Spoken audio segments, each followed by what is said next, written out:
Ustaz, bila kita mempunyai masa lalu yang suram, apakah harus diungkapkan atau tidak pada calon suami istri? Dosa apabila tidak diungkapkan, tidak dikasih tahu. Ada keterus-terangan yang membuat hati orang luka.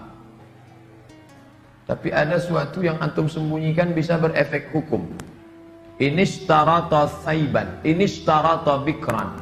Kata Imam Ibn Taymiyah dalam kitab Majmu' Fatawa, dikutip oleh Imam Sayyid Sabiq dalam Fikih Sunnah. Yang punya teks Ibn Taymiyah, nama kitabnya Majmu' Fatawa. Dikutip oleh Sayyid Sabiq, dibuatnya dalam kitab Fikih Sunnah. Inishtarata bikran fapanat thaiban falahul fasqu. Kalau seorang suami mensyaratkan istrinya mesti perawan, ternyata tidak perawan, maka dia punya hak fasakh, membatalkan pernikahan. Jadi kalau sekedar antum dulu pernah nonton karaoke, tak perlu antum ceritakan. Ditanyanya, kau solihah? Insya Allah bang. Masa lalumu, siapa yang tak pernah punya masa lalu? Emangnya kau suci? Tapi kalau sudah masalah implikasi hukum, antum mesti terus terang. Karena kalau antum bohong, maka dia punya hak fasakh. Ini hati-hati. Setelah antum cerita, tapi bahaya juga. Nih kau cerita dia tak jadi, tak mau.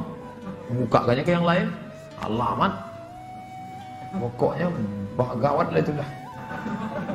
Bila wanita menolak menikah karena alasan menuntut ilmu yang disuruh orang tuanya, bagaimana menurut Pak Ustaz? Kenapa dia tak mau menikah? Ayahnya maksa dia harus selesai S3 baru nikah. S2 23, S3 tambah lagi, S2 25, S3 3 tahun 28. Kau setelah doktor baru boleh menikah. Begitu kata bapaknya. Hadapi bapaknya. Keras bapaknya nih Pak Ustaz. Bapaknya orang apa? Orang Kabupaten Kampar. Ajak Ustaz Mustafa Umar. Bapaknya orang apa? Orang Jawa. Ajak Ustaz Jamhur. Jumpa sama Ustaz Jamhur. Assalamualaikum, Waalaikumsalam. Pripun kabari apik? Oh, katanya bapak tak mau ngasih anak bapak nikah sama dia. Saya bukan tak mau, itu saya ngasih alasan aja biar tak jadi sama dia. Ini orangnya baik Pak, baik orangnya, sopan. Oh, jadi ada pintu celah masuk ke dia. Bapaknya itu kan manusia, bukan robot. Ada hatinya. Kalau sentuh tepat di hatinya, dia akan jadi milik untuk selamanya. Sebelumnya mau ucapkan selamat milad ke-40. Bolehkah itu mengucapkan selamat ulang tahun? Saya tak merasa 40. Saya lahir tahun 1397 Hijrah. Jadi umur saya sekarang sudah 42 tahun. Saya pakai Hijriah. Maksud pertanyaannya, bolehkah mengucapkan selamat ulang tahun? Pernah tak Nabi mengulang hari ulang tahunnya? Ya Rasulullah, kenapa engkau puasa hari Senin? Dzaka yauma wulidtu, hari Senin aku lahir. Ada dia menyebut hari kelahirannya, tapi diisinya dengan ibadah. Kalau mengingat hari lahir dengan sedekah anak yatim, pergi ke jumpa Pak Yazid, sedekah. Pak Yazid, berapa anak yatim di sini? Ada 200. Tolong keluarkan. Semuanya, 5 orang aja Pak. Iko ada nasi bungkus kok. Makan bersama. Dek, makan ya. Adik kenapa tinggal di sini? Ayah saya meninggal. Adik, syukur atas nikmat. Tak salah. Tapi kalau dikumpul kawan-kawan, hari ulang tahun, dipecahkan telur ayam, telur itik, telur bebek, dikasih pula ini, diikatkan di tiang listrik, disiram kopi, rupanya ada kabel telanjang, kontak mati.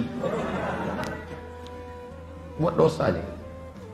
Saya punya teman, suka sekali berjudi, sudah berkali-kali saya nasihati, tak juga mau berhenti.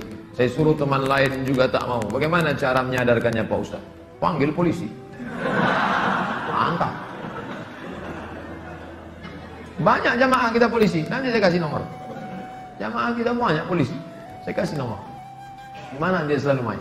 Tangkap. Yang narkoba, tangkap. Ada cerita. Kertas terakhir. Boleh sholat berjamaah di masjid agak jauh dari rumah, tapi musola lebih dekat dari rumah kita. Bagaimana yang lebih baik? Kalau di masjid yang jauh itu engkau pergi karena ada pengajian Ustaz Mustafa Umar, ada pengajian Ustaz Mawardi Muhammad Saleh, tapi masjid yang dekat tetap ada sholat berjamaah, boleh. Tapi kalau sampai masjid musola yang dekat rumah tak ada orang sholat berjamaah, istahwadan alaihimus syayatin, sekeliling kampung itu diganggu setan.